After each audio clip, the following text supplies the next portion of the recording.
ಮತ್ತೆ ಜೂನ್ ತಿಂಗಳ ಸೆಲ್ಫ್ ಡಿಕ್ಲರೇಷನ್ನಲ್ಲಿ ಬದಲಾವಣೆ ಮಾಡಿದ್ದಾರೆ. ಯಾಕೆ ಈ ಬದಲಾವಣೆ ಅಂದರೆ, ಕೆಲವರು ಮಾರ್ಚ್, ಏಪ್ರಿಲ್, ಮೇ ತಿಂಗಳಲ್ಲಿ ಸೆಲ್ಫ್ ಡಿಕ್ಲರೇಷನ್ ಕೊಡೋಕ್ಕಾಗಿಲ್ಲ. ಯಾಕಂದರೆ ಅವರ ಅಪ್ಲಿಕೇಶನ್ನಲ್ಲಿ DDPI ವೆರಿಫಿಕೇಷನ್, ಡೊಮೆನ್ಷಿಯಲ್ ಪ್ರಾಬ್ಲಮ್ ಮತ್ತು ಡಾಟಾ ಫೆಚ್ ಆಗಿಲ್ಲ.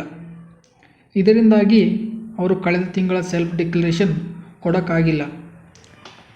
ಈಗ ಯಾರ್ಯಾರು ನೀವು ಮಾರ್ಚ್, ಏಪ್ರಿಲ್, ಮೇ ತಿಂಗಳಲ್ಲಿ ಸೆಲ್ಫ್ ಡಿಕ್ಲರೇಷನ್ ಕೊಟ್ಟಿಲ್ಲ, ನೀವು ನಿಮ್ಮ ಆಧಾರ್ ನಂಬರ್ ಹಾಕಿ ನಂತರ OTP ಬರುತ್ತೆ, ಅದನ್ನು ಹಾಕಿ ನೀವು ಯಾವ ತಿಂಗಳ ಸೆಲ್ಫ್ ಡಿಕ್ಲರೇಷನ್ ಮಾಡಿಲ್ಲ ಮಾಡಬಹುದು. ಅಥವಾ ನೀವು ಇಲ್ಲಿ ನೀಡಿರುವ ಎಲ್ಲ ತಿಂಗಳ ಸೆಲ್ಫ್ ಡಿಕ್ಲರೇಷನ್ ಕೂಡ ಮಾಡಬಹುದು. ಯಾವುದೇ ರೀತಿಯ ತೊಂದರೆ ಆಗುವುದಿಲ್ಲ. ನೀವು ಈ ಮುಂಚೆ ಯಾವ ತಿಂಗಳ ಸೆಲ್ಫ್ ಡಿಕ್ಲರೇಷನ್ ಮಾಡಿಲ್ಲ ಅದನ್ನು ಮಾಡಬಹುದು, ಅಥವಾ ಎಲ್ಲ ತಿಂಗಳ ಸೆಲ್ಫ್ ಡಿಕ್ಲರೇಷನ್ ಕೂಡ ಮಾಡಬಹುದು. ಯಾವುದೇ ರೀತಿಯ ತೊಂದರೆ ಆಗೋಲ್ಲ. ನಂತರ ಎಸ್ ಮೇಲೆ ಕ್ಲಿಕ್ ಮಾಡಿ ವರ್ಡ್ ವೆರಿಫಿಕೇಷನ್ ಮಾಡಿ ಸಬ್ಮಿಟ್ ಮಾಡಿ. ನಂತರ ನೀವು ನಿಮ್ಮ ವಿವರಗಳನ್ನು ವೆರಿಫೈ ಮಾಡಿಕೊಳ್ಳಿ.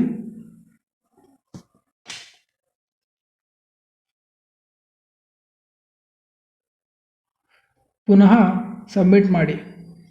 ನಂತರ ನೀವು ಅದನ್ನು ಪ್ರಿಂಟ್ ತೆಗೆದುಕೊಳ್ಳಬಹುದು, ಅಥವಾ ಸ್ಕ್ರೀನ್ಶಾಟ್ ತೆಗೆದುಕೊಳ್ಳಿ, ಅಥವಾ PDF ರೂಪದಲ್ಲಿ ಸೇವ್ ಮಾಡಿಕೊಳ್ಳಬಹುದು.